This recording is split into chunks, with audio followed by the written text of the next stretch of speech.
Welcome to the Disruptive Innovation Festival, and thank you for joining this session today. Today, we're going to explore how important metaphors can be in shaping the way we think and how they can also help us reframe our problems and inspire action. My name is Laura Franco Henao, and I have today with me Dan, Devika, Saloni, and Michelle. They are design researchers at Carnegie Mellon University in Pennsylvania, where they are part of Imaginaries Lab. It's a new research group that explores how design methods can address environmental and social challenges. Today, they want to tell us about a particular method they've created called New Metaphors. We'll be taking questions throughout, so please put your feedback, comments, and questions for them in the comment space next to the stream on the session page. You can also ask questions using Twitter and the hashtag ThinkDiff or mention us at ThinkDiff_. Now, Dan, could you explain how or why did you come up with this new design method and why we need it? Hi, Laura. So, yes, I mean, one of the questions like why do we think new metaphors could be interesting? And I think if we think about metaphors in general, I mean, metaphors are a way of understanding one thing in terms of another. So we often use metaphors to introduce a new idea through kind of making it familiar with reference to something people already understand. And I mean, they're used a lot in poetry and literature and art, but also they're actually a big part of design in lots of ways. You know, if you think of things like, I don't know, in everything from, the idea of desktops and clouds and even the internet itself and so on, we're very familiar with metaphors in design. But in the sorts of fields covered by the DIF, things like circular economy and cradle to cradle and even the idea of like a product life cycle, those all use metaphors strategically. Like those are kind of based around metaphorical ideas. They can help people reframe their thinking and open up new ways of understanding. And as Ken Webster said at the DIF launch party, like the metaphors actually can really structure the way people think about things. And even if whether we see ourselves as like components in a machine or whether we have more agency, are we kind of co-creating the world, or are we something that things are being done to us? So that makes a difference, I think. So we believe that designers or anyone, in fact, who's interested in changing the way the world works can use metaphors strategically as a kind of tool for innovation or for creativity, for rethinking systems and rethinking how people interact with each other. And so we've developed this method, and it's very, very simple, really, for spurring new kinds of thinking through new metaphors or through generating new metaphors. And we've got a website that's newmetaphors.com that has some of the background, and you can download some of the things we're going to be talking about today. But mostly so far, we've used the method with other designers, but we're hoping it can scale to other contexts as well. So I think something really important that you have just mentioned is that metaphors can play a huge role, in our everyday lives. So just to mention some, for example, time.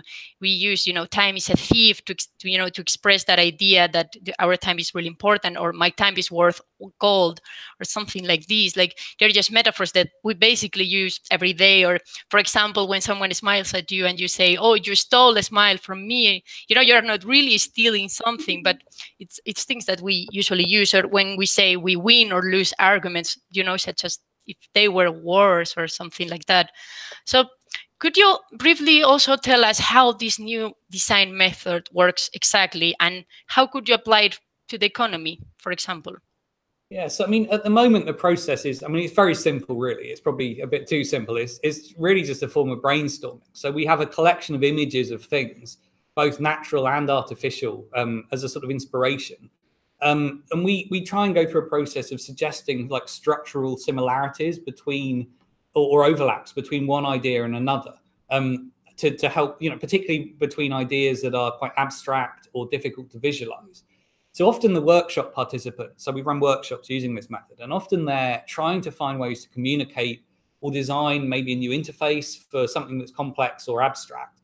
And so, the idea is really that you use the images to find kind of almost as prompts to suggest sort of structural similarities or characteristics that are similar. So, for example, like one team in a workshop recently was exploring how to think about power structures in organizations. And that some of the characteristics of those kind of power structures are often, they're often invisible. They're invisible most of the time until suddenly they have an effect. they actually map quite well using the method onto shadows. And you think about shadows, how one person can cast shadows on others or be in another person's shadow. So this team actually came up with a concept for a new way of visualizing power structures within organizations, using shadows as a kind of qualitative measure for people's influence on each other. So, I mean, if we're thinking about economies, I mean, we're used to seeing or hearing these kind of almost like zero-sum metaphors around economies, like that, either that one person's win is another's loss, or, the idea of kind of trade wars and so on. But there are also a lot of metaphors used at a domestic level that are around the idea of like a fixed container of wealth somehow that's like contested over. So some people are putting money in, others are draining it or taking it out. Even the idea that countries might be like maxing out their credit card in some way by spending too much on public services. And those metaphors arguably have led to, or at least influenced, a lot of the austerity policies that have become common in a lot of countries recently, which makes it difficult to invest in longer term things. It's about short term cuts to things rather than longer term investment in sustainable infrastructure or things like environmental protections. But there's also, of course, economic metaphors focused on growth. It's all about things endlessly growing, or where the only way is for things to continue growing. And actually, that has effects as well. So I mean, we have a lot of mixed up metaphors at present around economies. I mean, to sort of paraphrase, there's a quote from George Box, the statistician, about models. And to paraphrase it a bit, I mean, essentially all metaphors are wrong, but some of them are useful in different ways. And I think that's the kind of approach we're taking. They don't have to be compatible with each other, but they can help us think things through in different ways. So we were thinking with things like the circular economy and kind of cradle to cradle, like the idea of the metaphor of nutrients that's used in cradle to cradle suggests some interesting metaphors related to economies more widely. More circular economic practices. You might see economic systems at a local level maybe as being more like a garden. And if gardens, we tend to them, we look after them, they require maintenance in some ways to bear fruit or flowers in the way we want, or other produce. But there's also notions like the idea that like the seeds from one generation can be saved for the next. What does that mean if you apply that as a metaphor to economies? There's growth, but there's a different kind of approach to growth, perhaps. Gardens involve planning. We can plan things in different ways. We can plan together, what the garden can have in it. We can plan for beauty or productivity or both. Some plants grow better in different soils. We maybe need to prepare the soil. We maybe need to nurture some plants more than others. At the end of their life, the plants return their nutrients to the soil for others to use. There's ideas that perhaps some plants shade each other out. So maybe we need to, perhaps to remove some weeds or protect some plants in different ways that we particularly want to thrive. We can also add artificial stimuli or fertilizers, or kill off particular parts of the garden we don't want, perhaps. And so on. So I mean, I hope you can see that some of those, some of those kind of sort of structural aspects of a garden actually work quite well as alternative metaphors for the way we might think about different approaches to the economy. So we could ask questions like, what if the role of a central bank were more like a seed bank? I don't know what that means in terms of the implications, but it could be an interesting thing to explore. Or, what if the measure of a country's economy was more around the diversity or the flavor of its fruits, perhaps, rather than the range of colors of its flowers, maybe, or how well it protected saplings or seedlings rather than solely financial. Now, we're not economists. We're just suggesting that these could be interesting ways to kind of spur a different sort of thinking or reframing of assumptions about how we address these types of issues. I would like to stop you, Dan, because I think using the metaphor of a garden to talk about our economy is really powerful, and it has actually been raised before by people like Ken Webster or Eric Liu or Nick Hanor. And for example, thinking of our economy with a new metaphor could actually, bring some new actions to practice. So we've been looking at the economy as a machine for too long, and we've kind of we kind of got to the conclusion that we as humans are really rational, or that our markets are always efficient. And because we've believed this for so many decades, we have actually convinced ourselves of this. And it is not the only metaphor. We have used others like, a rising tide floats all boats, or like wealth will eventually trickle down to everyone, or we are all in this together. And these things have proved wrong, and especially during the last decades, and they have brought us into the alarming environmental and social situation we are at the moment. But what I want to highlight is that we have seen the real power of such metaphors. People have actually believed that it's everyone's fault and that we are having what we deserve. So rich people and rich countries deserve to be rich, and poor people and poor countries deserve to be poor.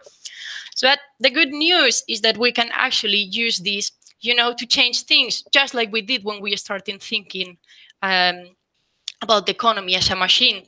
So we can use different metaphors and change the way we perceive our economy and ourselves within it.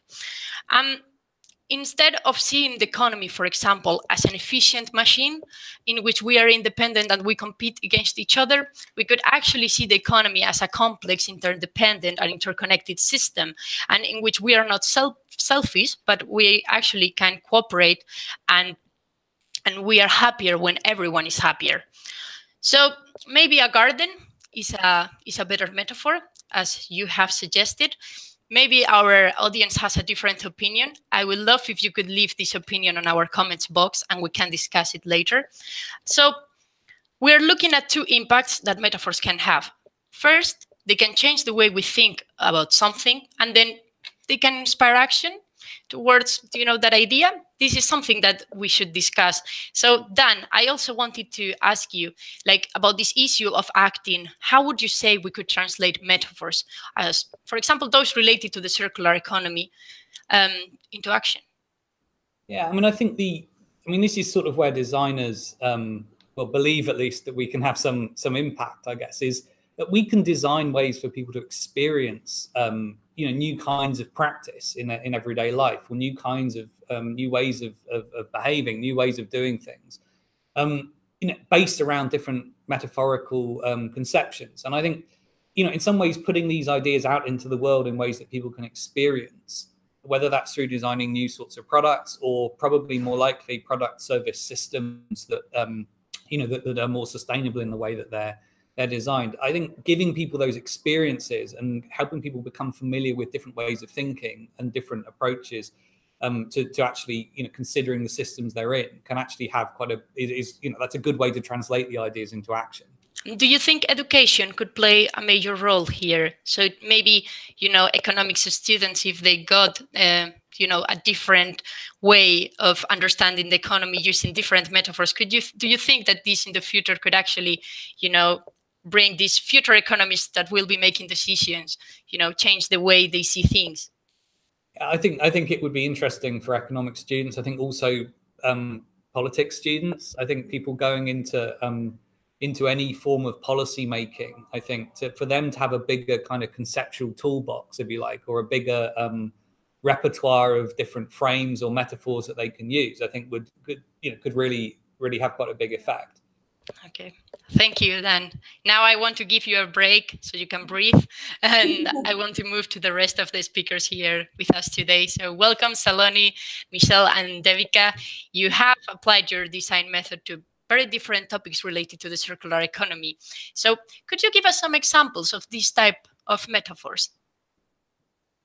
Yeah, so we are currently basically trying to apply the new metaphors method to different domains that require new ways of thinking and imagining possibilities. And so we're really excited actually to work with something like circular economies, for example, because it requires certain paradigm shifts in thinking about all these new possibilities. And we think new metaphors is actually a great tool to start becoming intentional about that. So, for example, there's a lot of research in cognitive science and in linguistics that talks about how people basically use the concrete attributes of conceptual metaphors to understand or work with abstract concepts. This not only helps them deal with the abstract, but it also primes them into thought patterns or expressions that are consistent with these conceptual metaphors. So what that basically means is that they are helping you or your team to actually subconsciously think in a particular direction.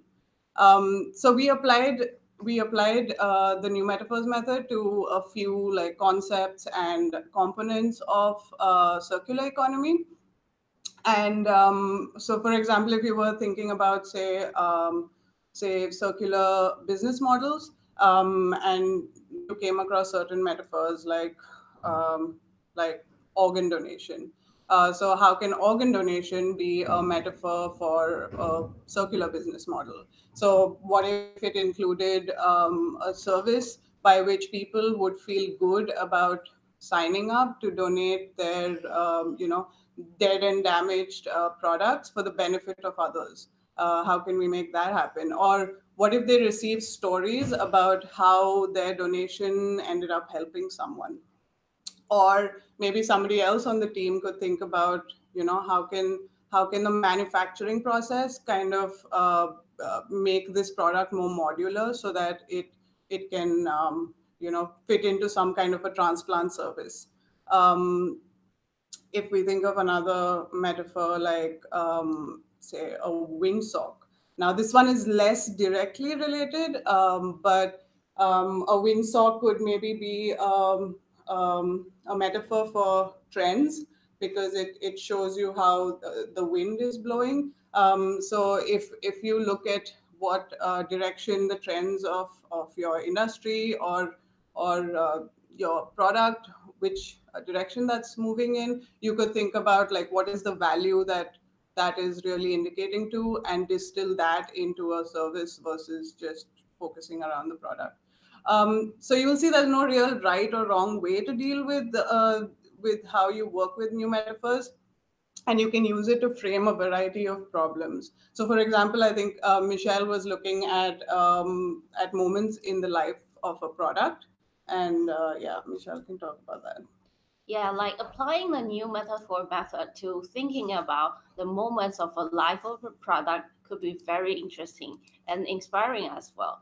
Like it could prompt you with insights that you never came across before if you don't think this way. And I'm happy to share two examples here.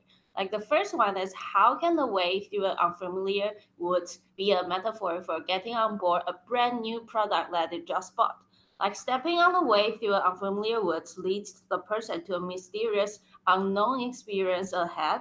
It's just like buying a brand new product and not knowing what journey you are going to have with it. You might feel skeptical or confused about how to start or whether it's really a good idea to start. And you could only explore and experience it while you are already on the way.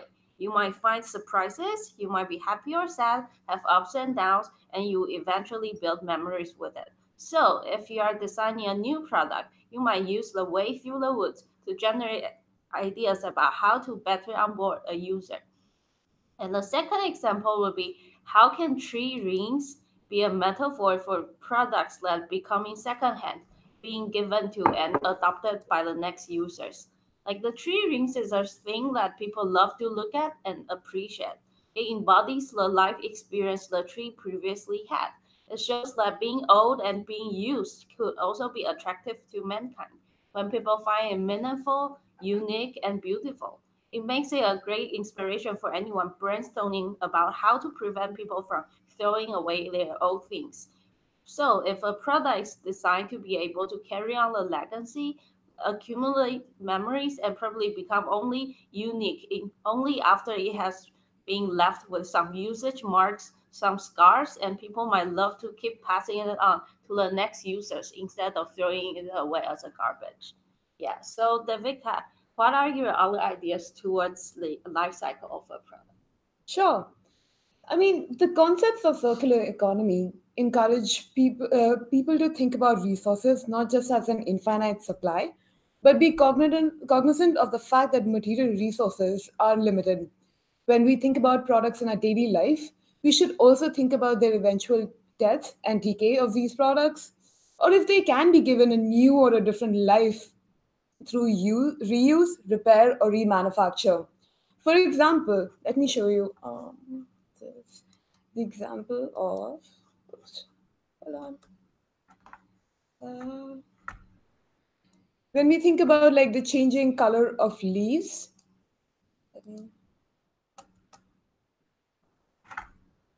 just a second. That's okay. Yeah. Maybe while you try to figure that out, maybe you could tell us about the answer to one of the questions we've received in our comments box on the website, which is, what is your favorite metaphor? What is the best one that has come up during these workshops, or what is your favorite metaphor in general? What is my favorite metaphor in general? Mm-hmm. Okay, this was something that we were talking about yesterday. It's something very simple, yet I think it's really profound. It's like we were exploring metaphors, and there was one where how love can be a roller coaster. I was like, yes, definitely it can be. Yeah, I bet. Yes, so that's something I found interesting. But in terms of economics, when we talk about, like, say, game theory, like how two participants think about like upping each other, so that's something that's also interesting in the context of economics, I think. Any other ideas from you guys? I find it really challenging to pick a favorite, because I think like each time I end up coming across a metaphor, and you can literally reinvent it again and again, and like sometimes it works and that's what makes you love it, and sometimes it doesn't work, and that's just how it is. But are there many things that maybe during these workshops, they come to, people usually talk about one or two things most of the time? Is it that they focus maybe on love? Is it that they focus on time? Could you tell us a little bit more about that? Yeah, time. I mean, one of the things that's come up quite a lot is quite spatial metaphors. So a sort of parallel project we've been doing has been looking at how people use landscape metaphors to talk about their own lives. So quite often people will talk about, I mean, there's phrases like a career path or like a kind of life journey type thing, but also people talk about, I don't know, getting to a point in their life where they have a better overview of what's coming ahead, or they have a better kind of, they have like a vantage point, or they're doing something as a bridge to doing something else. So they're talking about things that are in landscapes, in different areas or different fields, or and I think that's been really interesting to see how many spatial metaphors around in essentially like geographic metaphors people use for describing things in their own lives. And so we've been doing a bit of work on that, getting people to build these kind of cardboard model landscapes to represent their own lives, their own, sometimes in groups, sometimes individually. And that's been a really interesting, like a whole set of metaphors that people can relate to their own thinking. Okay, so we're getting a lot of questions actually on our comments box. And one of them is like, what are the metaphors that could help us understand the circular economy? That actually came from Twitter, but we are, I wanted to, hear your opinion. You have actually mentioned some of them, and Devika was trying to, also tell us about the life cycle of a product. Could you tell us a little bit more about that? Sure. So if you think about like the changing color of leaves, how could that be a metaphor to think about the end of life cycle for products? I mean, if you think about before the leaves fall off and die, at the end of autumn, they turn into these brilliant hues of red and yellow that can actually be very beautiful. So is there a way that we can think about alternate uses of products at the end of life, which can make the death of products and parts more graceful? It's something to think about. Yep. Another thing that people are discussing right now on our website is someone put an observation, which is these metaphors are quite hard to get your head around, and when confronted with them for the first time, there must be another big step to actually making a metaphor compelling. What do you think about this observation?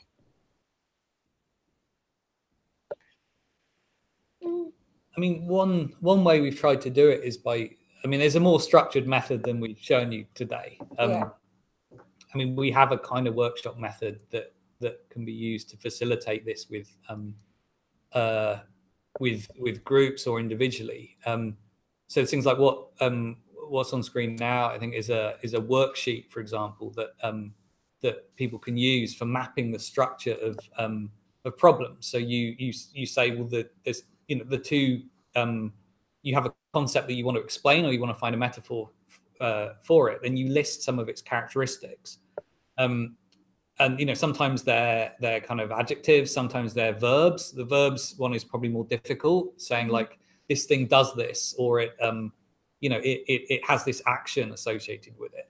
And then you can map those to other concepts that have some similar, some different characteristics. So this, what's on screen here at the moment, for example, was what a group did, mapping people's facial expressions as a metaphor for TripAdvisor comments, or kind of online reviews, for example, to develop a new sort of interface or a new way of visualizing people's comments.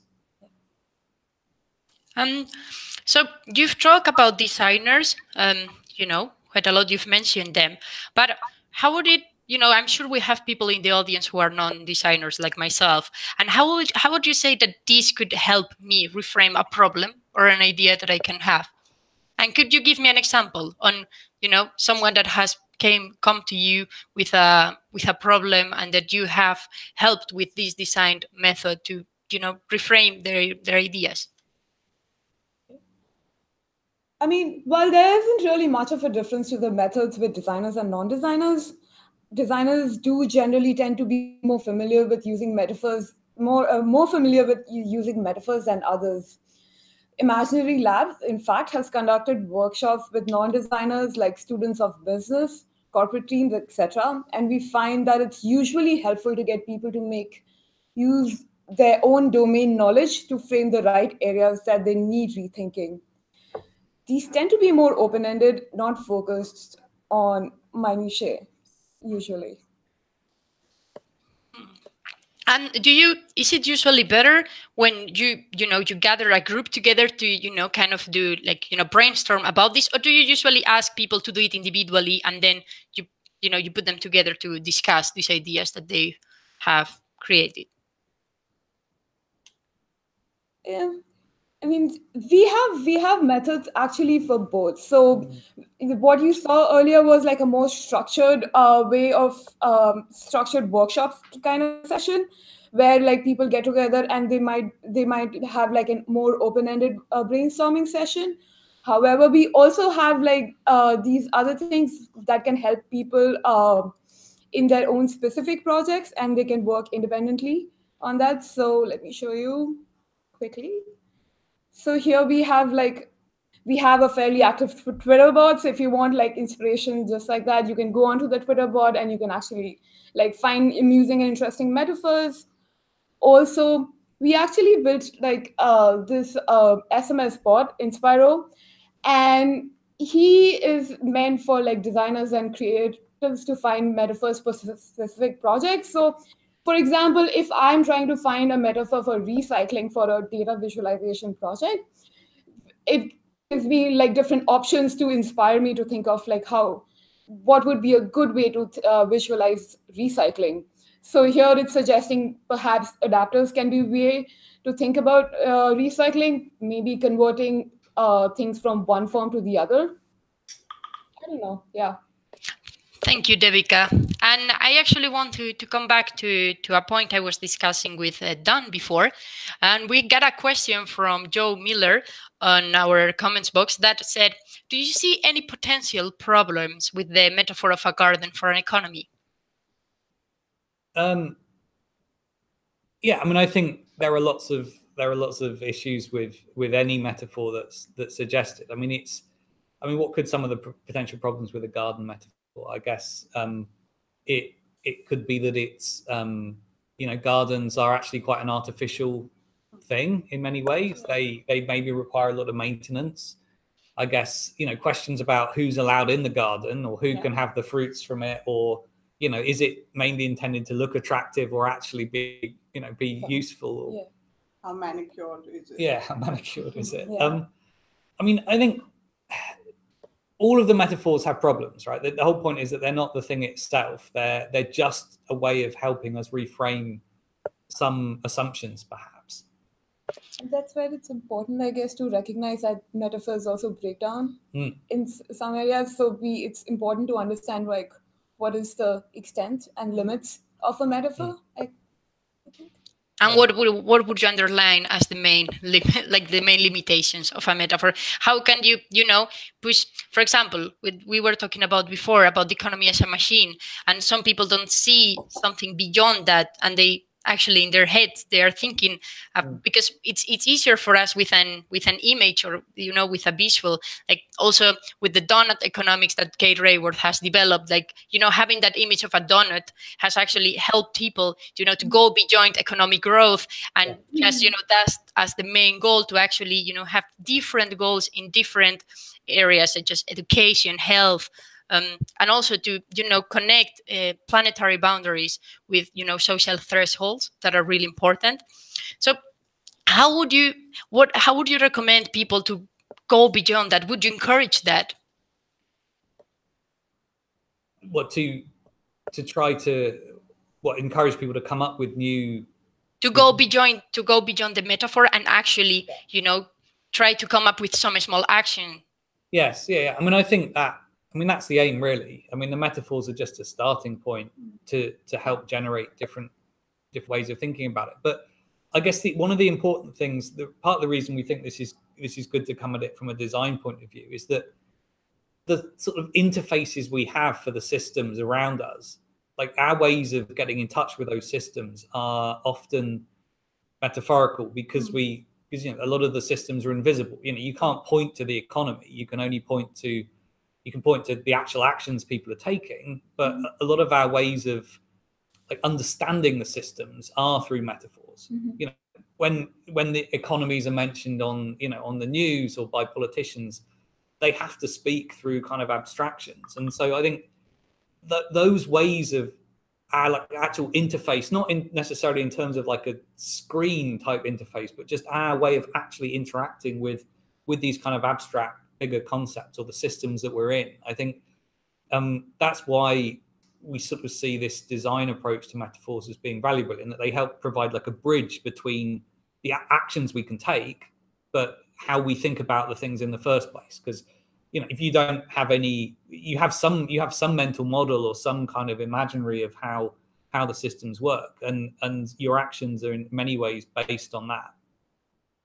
Also, Laura, I love that you mentioned donut economics. I'm a big fan of Kate Rayworth's work, but even there, like to respond to the previous question, a donut is what is junk food in some ways, and if you think about it that way, it's not a very holistic way to think about an economy, but which part of it has been used to communicate a certain idea, which is now so memorably stuck in our heads. And that's the power of a metaphor used a certain way, and that's what we're hoping this method can do, like find new metaphors that can communicate something and become this shared idea. Yeah.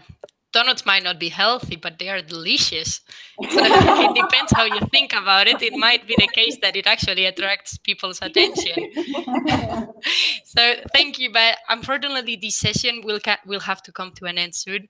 So is there anything else that you would like to tell the audience before I have to conclude? I mean, I guess what we'd say is that we've talked very briefly about some of these ideas, and we haven't gone into a lot of depth, and I think we're trying to work towards a more structured method for mapping particular domains so that people can kind of learn this approach in the context in which they're hoping to use it, and get to know how to be creative in areas that their present creativity doesn't seem a big part of it. But we'd love your feedback or suggestions, and any interesting metaphors you might have. Anyone in the audience, our details are. Here are our details basically to please get in touch, have a look at the website, and any comments or any ways you could think we might be able to help or collaborate would be really, really, really really welcome that, I think. And we've, thanks to the DIF for enabling us to put this idea into the mix, I guess. Well, I hope that the viewers online have found, this session as interesting as I found it. We need new metaphors that actually explain new ideas, and new ideas, I believe, they will ultimately turn into new actions. Thank you, Dan, Devika, Michelle, and Saloni, for taking the time to tell us about your design method, and to the audience that has attended this session. You can learn more about their design method, as they have put on the screen right now on their website. We will probably share this in the comment box on the session page. So don't worry, you'll be able to click on the link and go directly to their website. And if you still have, any thoughts, questions you want to share with them, or if you are watching the recording of this session, please, we still want your comments. Put them on the comments box next to the stream on the session page. And of course, there are lots of things coming up at the Disruptive Innovation Festival. If you are interested, for example, in remanufacturing and electronic waste, today at 2, we have a DIF on Earth called Remanufacture Electronics, Debunking the Myths. Or maybe if you are interested on the practical or the practical side of the circular economy, and to move from theory and maybe some of these metaphors to practice, please watch the session next Tuesday at 2 called Opening Your Toolkit for Circular Innovation. And please don't forget, we are releasing films and podcasts every day that you can watch at any time you want to. Thanks again to Dan, Devika, Michelle, and Saloni, and remember to catch up on everything that is happening here at the Disruptive Innovation Festival on our website, thinkdif.co.